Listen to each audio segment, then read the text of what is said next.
Students, आज हमारा second session है और इस सेशन में हम अपने फाइनेंस वाले टॉपिक को थोड़ा और आगे ले जाएंगे।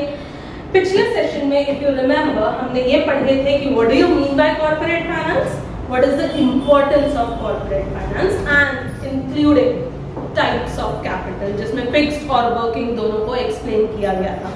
आज हम पढ़ने वाले हैं कि you people being the businessman पैसे कहां से अरेंज करेंगे। ठीक है ना।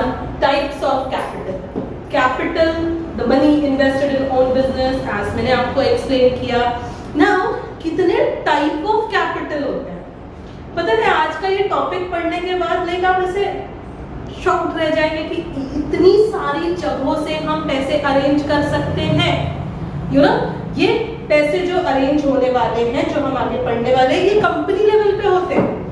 बट जैसे जैसे टॉपिक आगे बढ़ेगा ना, तो I bet you will be sure कि ऐसे पैसे तो आपने भी इकट्ठा किए हो।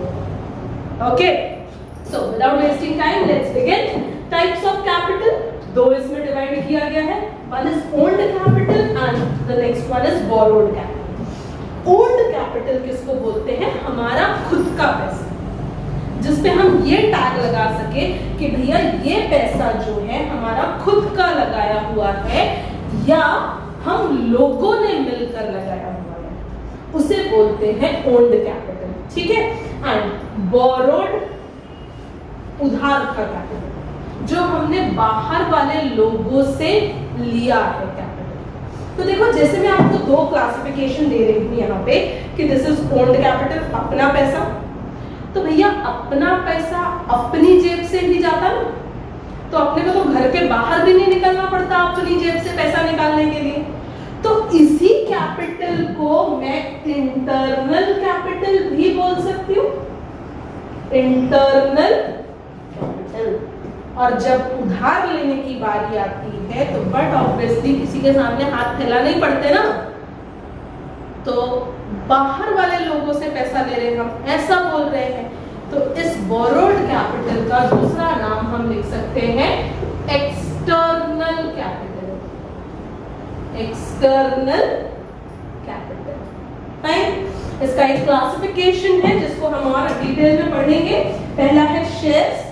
नाम बहुत सुना होगा, मूवीज में आए दिन चलता रहता है, न्यूज में भी चलता रहता। मुकेश अंबानी के शेयर्स, रिलायंस के शेयर्स, टाटा के शेयर्स, तो ये वर्ड तो आपने डेफिनेटली सुना ही है।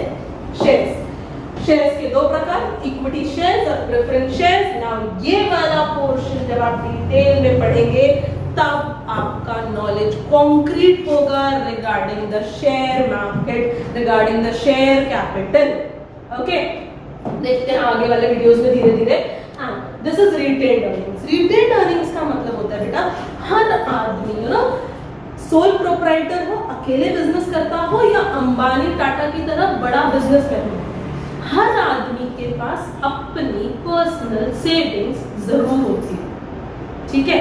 तो जब पैसे लगाने की बारी आती है ना बिजनेस में, तो वो क्या करता है, एक जरिया इसको भी मान के रखता है कि हमारी जो सेविंग्स रहती उसको ही वो बिजनेस में एज कैपिटल इंट्रोड्यूस करता है। ठीक है। और अगर छोटे मोटे बिजनेसमैन का एग्जांपल लेंगे ना, तो वो तो बिजनेस स्टार्ट ही किससे करता, इन्हीं पैसों से। कौन से पैसों से? जो उसकी सेविंग्स रहती है। ओके ना। बोरोड कैपिटल, बाहर से जब पैसे लेते हैं, तो you being a student of 11th और 12th स्टैंडर्ड, आपने ये वाला तो डेफिनेटली नाम सुना है, बैंक फाइनेंशियल इंस्टीट्यूशन। बैंक से लोन लेना ये सबसे यू नो कॉमन तरीका है बाहर से किसी से पैसे लेने का। ठीक है। फाइनेंशियल इंस्टीट्यूशंस यानी भी वो इंस्टीट्यूशंस जो आपको लोन प्रोवाइड करते हैं। ट्रेड क्रेडिट का मतलब होता है बिजनेस में उधार। अब मेरे को बात बताओ, आपने कभी खरीदी की किसी दुकान से? क्या कभी ऐसा नहीं हुआ क्या कि दुकान से कोल्ड ड्रिंक पी लिया और ये बोला हो कि भैया पैसे बाद में देते करके? हुआ ही होगा, डेफिनेटली हुआ होगा। ठीक है। बोलना क्या चाह रहे हैं हम कि उस टाइम पे हमारी जरूरत पूरी हो गई ना। किस चीज की जरूरत? वो कोल्ड ड्रिंक पीने की। और पैसे लगे क्या? नहीं। क्यों? क्योंकि हमने क्या रखवा दिया? उधार रखवा दिए। तो ऐसा तो बिजनेसमैन भी करता ना, कहीं से यू नो माल उठा लेता और क्या बोलता पैसे कब देगा, बाद में, उसे बोलते हैं ट्रेड क्रेडिट। तो ये भी एक जरिया है पैसों का अरेंजमेंट करने का। ओके, ट्रेड क्रेडिट, ये बड़े बड़े नाम है, न्यू टू यू पीपल, आगे के चैप्टर्स में इनको डिटेल में पढ़ेंगे, do not worry, for now just learn the names. Debentures, public deposits, bond, ADR एकदम इंटरनेशनल लेवल वाला नाम है, ADR, GDR. Okay, bank, financial institution और ट्रेड क्रेडिट हमने समझा दिया। Now coming to the most important topic, जिससे आपको ये पूरा कैपिटल स्ट्रक्चर क्या होता है ये समझ में आएगा, and that is shares. Now first of all, according to section 2 subsection 84 of companies act 2013, a share is the share in the share capital of the company, ठीक है, and includes stock. This is the definition that you have to write in the paper. ये उस sentence की तरह आपको resemble नहीं कर रहा क्या? She sells seashells on the seashore. I said it right. But listen, what do you have to write in paper? A share is the share in the share capital of the company and it includes stock. अब बेटा company की बात है, company level की बात है, वो बाद में करेंगे। सबसे पहले हम आपको एक ऐसा एग्जांपल देंगे जो मैं क्लास में अपने बच्चों को देती हूँ और जिससे आई होप मैक्सिमम लोगों के कंसेप्ट तो क्लियर हो जाते हैं कि what do you mean by shares. ठीक है, देखो, लेट्स डिस्कस अ फेस्टिवल। कौन सा फेस्टिवल? गणेश उत्सव। गणेश उत्सव बहुत ही फेमस फेस्टिवल है हमारे महाराष्ट्र का। दो तरीके से गणेश उत्सव मनाया जाता है। एक तो लोग घर में छोटी छोटी गणपतियां लाते हैं, ठीक है, और एक होता है वो मंडल की गणपति, लाल बाग का राजा, ठीक है। कितना खर्चा होता है वहां पे, गणपति का साइज देखो, पेंडोल का साइज देखो, 10 दिनों के फंक्शन, आरती, एवरीथिंग, प्रसाद, आखिरी दिन का भोजन, एवरीथिंग, बहुत खर्चा लगता है यार। और ये इतना सारा खर्चा क्या एक आदमी करता है क्या? नेवर। अब इसको कैसे करते हैं देखो, अगर हम एग्जांपल मान के चल रहे हैं, वो लाल बाग का राजा वाला नहीं लेते, छोटा सा एक एग्जांपल लेते हैं कि एक पेंडोल की गणपति बिठाने के लिए 1 लाख रुपए लग रहे हैं हमको। कितने लग रहे? 1 लाख रुपए। अब एक आदमी तो लगाएगा नहीं इतना सारा पैसा, 2 लोग 50,000 भी बहुत हो जाता, 4 लोग 25,000 पर हेड भी बहुत हो जाता। बट इफ आई से कि चलो एक काम करते हैं, 1000 लोगों से, 1000 people giving me 100 rupees each, 1000 people giving me 100 rupees each, तो क्या मेरा जुगाड़ नहीं हो गया क्या 1 लाख रुपए का? और यही करते हैं मंडल वाले, चंदे की पावती छपवाते और हर घर में जाकर क्या लेते? चंदा लेते, और उस चंदे के पैसों को इकट्ठा करके एक लमसम अमाउंट इकट्ठा कर लेते और फिर उसी से इतना भव्य उनका वो सेलिब्रेशन होता। तो ऐसा ही कुछ मिलता जुलता कौन करता है? कंपनीज करती है। कि जो इतनी बड़ी बड़ी कंपनियां चल रही है बेटा, ये उनके पैसों पे नहीं चल रही, ये जनता के पैसों पे चल रही, ठीक है। और इस पैसों को बोला जाता है शेयर कैपिटल। जैसे यहाँ पे ये जिसने 100 रुपए लगाया उसका शेयर हो जाता किसमें? उस गणपति मंडल वाली गणपति में। Getting my point? ना सबसे पहले तो मीनिंग, तो भैया हमारी हो गई हिस्सेदारी 100 रुपए की, और हम कौन हो गए? मंडल में हिस्सेदार, कितने के? 100 रुपए के। तो सेम इंग्लिश में ट्रांसलेट कर दो, बहुत अच्छा लगेगा। We become the shareholder of the company by contributing 100 rupees as our share, ठीक है। Then ओनरशिप, 100 रुपए दिए हैं, हक से जाऊंगी रोज प्रसाद खाने, मतलब ये 100 देकर हमारी भी क्या हो जाती है? वहां पे हक बन जाता हमारा, यानी हम क्या बन जाते? वहां पे ओनर बन जाते हैं, ठीक है। तो ऐसे ही शेयर होल्डर्स भी क्या बन जाते हैं? कंपनी के ओनर। ओके, तो they get the ownership of the company. Distinctive numbers, अब जब भी गणपति का चलने वाली रसीद घर पे आएगी ना, ध्यान से देखना उसको, कॉर्नर पे नंबर लिखा होता है, मतलब हर रसीद का अलग नंबर। तो ऐसे ही जब आप कंपनी के शेयर्स खरीदते हो तो आपको कंपनी के भी क्या मिलते हैं, शेयर्स के डिस्टिंक्टिव नंबर्स, 1 से लेकर 100, 101 से लेकर 200, 201 से लेकर 250, इस तरीके से।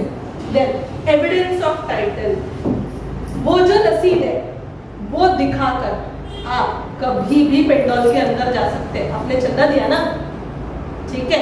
तो सिमिलरली शेयर होल्डर्स अपना शेयर सर्टिफिकेट लेकर क्या बन जाते हैं, कंपनी के owners, and they have that proof with them. Okay, value of the shares, यहाँ से थोड़ा सा टेक्निकल है बेटा, अब यहाँ से टेक्निकल वाले पे आ जाते हैं। I hope you got what I was trying to say in the upper part and trying to explain कि कंपनी किस तरीके से पैसा अरेंज करती है। नाउ लिसन, कैसा होता है, एक बात बताइए आप लोग, 2000 का नोट है, गुलाबी कलर का, बहुत ही खूबसूरत सा, मोदी सरकार की देन। ना उस 2000 के नोट को हम 2000 का क्यों बोलते हैं, 500 का क्यों नहीं बोलते? इसके पीछे वजह यह है कि वहां लिखा 2000 है ना, इसीलिए उसको 2000 का बोलते हैं। अगर वो हरे कलर के नोट पे, जिसको आज हम 500 का बोलते हैं, उस पे 2000 छपा होता तो क्या हम उसको 2000 नहीं बोलते? क्या बोलते? क्यों? क्योंकि भैया उसकी शक्ल पे लिखा हुआ है ना वो 2000 का है। तो ऐसा हर शेयर की शक्ल पे लिखा होता है कि वो नोट कितने का है, वो शेयर कितने का है, ठीक है। जैसे नोट की शक्ल पे लिखा होता है नोट कितने का है, वैसे शेयर की शक्ल पे लिखा होता है कि शेयर कितने का है, ठीक है। तो that is the face value. Then issue price, issue price का मतलब होता है कंपनी कितने में बेच रही है अपना शेयर। देखो अगर बहुत ही चलती कंपनी है ना, अच्छा इसके लिए एक अच्छा एग्जांपल देती हूँ, इंडिया पाकिस्तान का मैच अगर नागपुर में हो जाए, ठीक है, तो इंडिया पाकिस्तान का मैच कौन नहीं देखना चाह रहा? ओके, अगर टिकट पे लिखा है 1000, पता है लोग 10,000 में भी खरीदेंगे उसको और लोग उतने में बेचेंगे। तो that is the issue price. और एक आता है market price. Market price is decided at a later stage depending upon the performance of the company. तो कंपनी की परफॉर्मेंस के हिसाब से वो शेयर्स कितने में बिक रहे हैं मार्केट में, that is the market price. Okay, now अगर आप कंपनी के शेयर्स खरीदते हो तो आपको बहुत सारे हक मिलते हैं। यहाँ राइट का मतलब राइट वाला राइट नहीं है, हक को जो राइट बोला जाता है दैट इज द मीनिंग। तो बहुत सारे हक मिलते हैं, आपको वोटिंग राइट मिलता है, आपको बोनस इशू मिलते हैं, आपको राइट शेयर्स मिलते हैं, आपको राइट ऑफ पार्टिसिपेशन मिलता है, right of voting in the meeting मिलता है, ऐसे बहुत सारे हक मिलते हैं जिनको हम आगे डिटेल्स में पढ़ेंगे। देन इनकम, यस, पैसे लगाए हैं तो रिटर्न्स तो मिलना चाहिए ना, मिलेंगे, और उसका एक नया नाम भी होगा वो रिटर्न्स का, उसका नाम होता है डिविडेंड, ठीक है। शेयर्स में पैसे लगाए तो जो रिटर्न्स में आता है उसे बोलते हैं dividend. And last is transferability. Yes, आपको बीच में ही कभी पैसों की जरूरत पड़ गई, आपने रिलायंस को दिए हैं 100 रुपए, पर आपको आज जरूरत है ना पैसों की, तो आप ये पैसे ला सकते हैं। कहां से ला सकते हैं? आपके पास जो शेयर सर्टिफिकेट है उसको बेच दो किसी को और उसके बदले क्या ले लो? पैसे ले लो, ठीक है। तो transferability, shares is a transferable property. Okay, एक चीज जो बहुत इंपॉर्टेंट है यहाँ पे डिस्कस करने के लिए, आप अगर शेयर खरीदते हो किसी कंपनी के तो you have invested the money in that company. ये पैसे आपको वापस कब मिलेंगे? इंपॉर्टेंट, आपने लगा तो दिए पैसे, मिलेंगे कब वापस ये पैसे? ये पैसे मिलते हैं upon the liquidation of the company. जब कंपनी बंद होगी तब जाकर आपको पैसे मिलेंगे। तो इसीलिए शेयर कैपिटल को परमानेंट कैपिटल भी बोला जाता है। ओके, चलिए आज का टॉपिक यही खत्म करते हैं। नेक्स्ट टॉपिक में इसी चीज को आगे और हमें डिटेल में पढ़ना है। Thank you so much. Until then, stay connected, stay updated.